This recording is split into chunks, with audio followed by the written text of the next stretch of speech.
Okay, so let's talk about systems and processes. So like everything, even with mowing a lawn, there's a system and a process.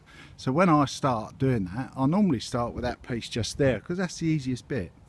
And then coming into the main house, come down the drive, and the piece you can now see on the left hand side, that's the second part of the process. We do that next. And then moving on, you can see down to the left hand side there by that window and between the fir tree, you can see the gap between the garage. That's the other bit. We do that next. And by the time we've done that, the bin needs emptying. Oh, and there's Buddha sitting there. I don't know quite what it's got in his lap, but there. And then we come and we look back here. So with a system and a process, as we walk up this hill, that gate is in the way.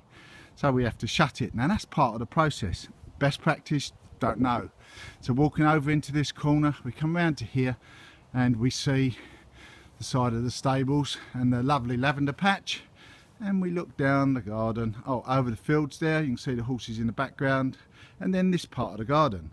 Now if we didn't have a system and a process, where would we put all the rubbish? Now we could put the rubbish right up the other end of the garden, but all the cuttings really need to go in another little place just round here. You can just see through the tree there. I'll come round the side so as you can see it easier. We put it there. Now is that better practice than taking it up the other end of the garden? Of course it is. So that's best practice.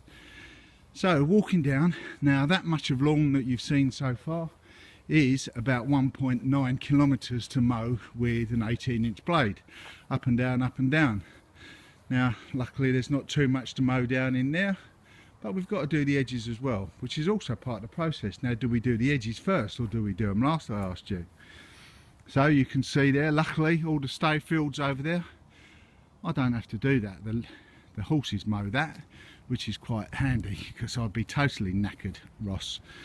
Anyway, coming down to the side of the house, and you can now start to see up the garden and right up, and we're coming up to this bit. So by the time we've done to this now is 2.2 kilometres worth of walking. So we now look up the side and round, and you can scan all of the back of the garden and right across to that part over there. Oh, and there's a white wild cat just climbing over the fence there, and I'll take you down to that bit and I'll show you that. So you can now quite see the scope of mowing a lawn, Ross. And when you say to me, mowing a lawn, that's not like exercise, well, perhaps you'd like to come and do it for me. Oh, there's another Buddha. And there's a white lion cat. And it's not quite a proper cat, it's an absolute nutcase. Yes, Merlin, he's Merlin. So as we walk down here, I'm not going to take you all the way down here, but as I show you this bit down here, this is the bit where we have the sign up, because all down in these woods that you can now see, all through there and down through there, is part of our garden. As people tend to come up through there, so just on the other side of that hole, just to the right of the cat, there is a sign that says trespassers will be shot, survivors will be shot again. Now I could take you down there, but I'm not going to, because that's where Sarah and I go to practice what my personal trainer gives me. Things like the position of acceptance, which I show Sarah a few times a week, and then we might even, after the position of acceptance, she might show me the hanging snatch. Anyway, moving around, we'll come back and you can see the cat going up the garden, because he's got a system and a process as well. And you can see part of the path down there, the little bit that he follows, back to the house. Bastard. Anyway, we come round here like this, and you can see more. Oh, and there's a ladder that while we was on holiday, the cats put up the tree to play with. And coming round now, I remember my personal trainer saying to me, you've been logging, that must be quite easy really.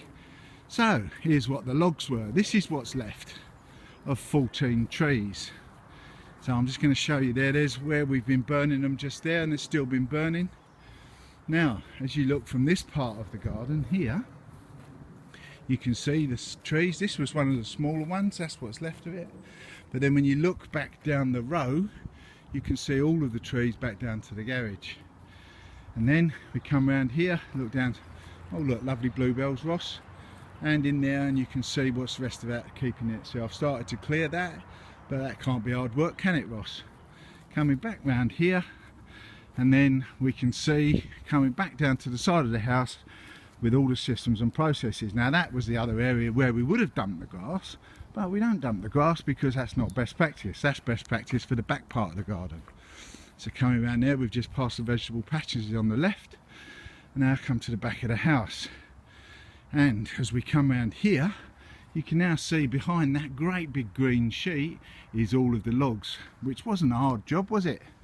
But there we are. So there, and then back to the side, and there's the back, and there's the boiler house in there where we burn all those logs. Oh, there's some more logs there. Look, there's logs everywhere, logs everywhere. So there you are, Ross.